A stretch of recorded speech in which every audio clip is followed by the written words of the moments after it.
उपेंद्र कुशवाहा ने अपनी पार्टी रालोसपा को मिट्टी में मिला दिया। अब जेडीयू में आए हैं।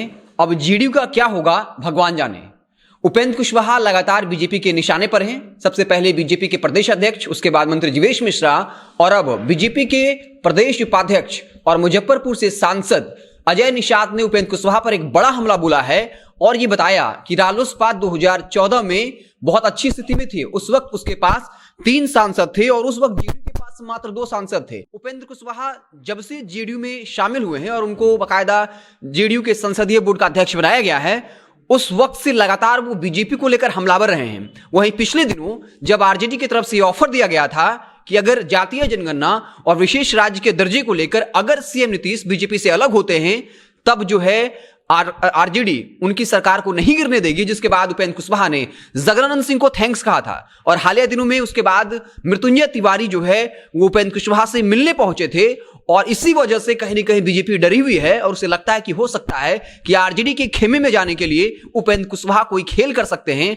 इसलिए बीजेपी के तमाम नेता जो है वो उपेंद्र कुशवाहा पर हमलावर हैं। यहां तक कि उनको भस्मासुर कह दिया गया, तो कभी मंत्रा कहा गया और ये कहा गया कि उन्होंने बाकायदा जो है सुपारी लेकर आई है और वो एनडीए का सर्वनाश करना चाहते हैं, यानी एनडीए के अंदर फूट डलवाना चाहते हैं। इसलिए वो अनाप शनाप बयान दे रहे हैं। सम्राट अशोक को लेकर जेडीयू और बीजेपी आमने सामने है। बीजेपी प्रदेश अध्यक्ष ने जेडीयू के राष्ट्रीय अध्यक्ष के साथ साथ उपेंद्र कुशवाहा को कहीं ना कहीं हिदायत दी थी और यह कहा था कि मर्यादा में रहिए, नहीं तो हमारे तरफ से करारा जवाब दिया जाएगा। जिसके बाद जेडीयू के राष्ट्रीय अध्यक्ष ललन सिंह ने बिना नाम लिए बीजेपी के प्रदेश अध्यक्ष को गांधी मैदान में आकर फरियाने के लिए कह दिया। जिसके बाद अब कहीं ना कहीं बीजेपी बैकफुट पे दिख रही है।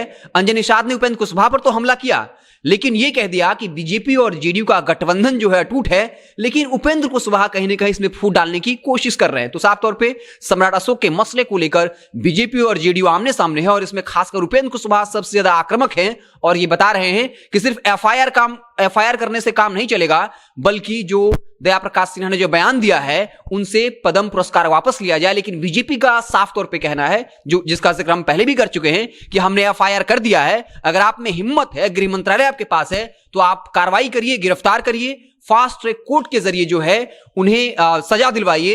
हम अपना स्पष्टीकरण दे चुके हैं कि दया प्रकाश सिन्हा का हमारे पार्टी से कोई ताल्लुकात नहीं है। तो कहीं ना कहीं जेडीयू अब अलग अलग मसलों को लेकर बीजेपी पर हमलावर है। वहीं बीजेपी अब शराबबंदी के मसले को लेकर जेडीयू को घेर रही है और इस बार अब निशाने पर उपेंद्र कुशवाहा। ये कहा जा रहा है कि वो मंत्रा हैं, भस्मासुर हैं। पहले अपनी पार्टी को बर्बाद कर दिया और अब जेडीयू को बर्बाद करने सुपारी लेकर आए हैं। तो अब जेडीयू का क्या होगा भगवान जाने। तो साफ तौर पर अब उपेंद्र कुशवाहा की तरफ से भी जो है बयान दिया जाएगा। इस वक्त लगातार जो है बयानबाजियों का दौर चल रहा है और इस वक्त अगर कहें तो सबसे ज्यादा एनडीए में बीजेपी और जेडीयू के बीच में खटपट हुई है। लेकिन ये दौर जो चल रहा है ये सबसे ज्यादा कह सकते हैं उठापटक वाली स्थिति है। लगातार जेडीयू के राष्ट्रीय अध्यक्ष ललन सिंह ने बाकायदा बीजेपी के प्रदेश अध्यक्ष को गांधी मैदान में फरियाने की बात कह दी। यानी आप समझ लीजिए कि इस वक्त जो जेडीयू और बीजेपी के बीच तलखियां बढ़ी हैं वो अपनी प्रकाशा पर है, अपने शवाब पर है। तो देखने वाली बात होगी कि उपेंद्र कुशवाहा की तरफ से क्या कुछ बयान आता है। जब ये कहा गया कि पहले उन्होंने अपनी पार्टी को मिट्टी में मिला दिया,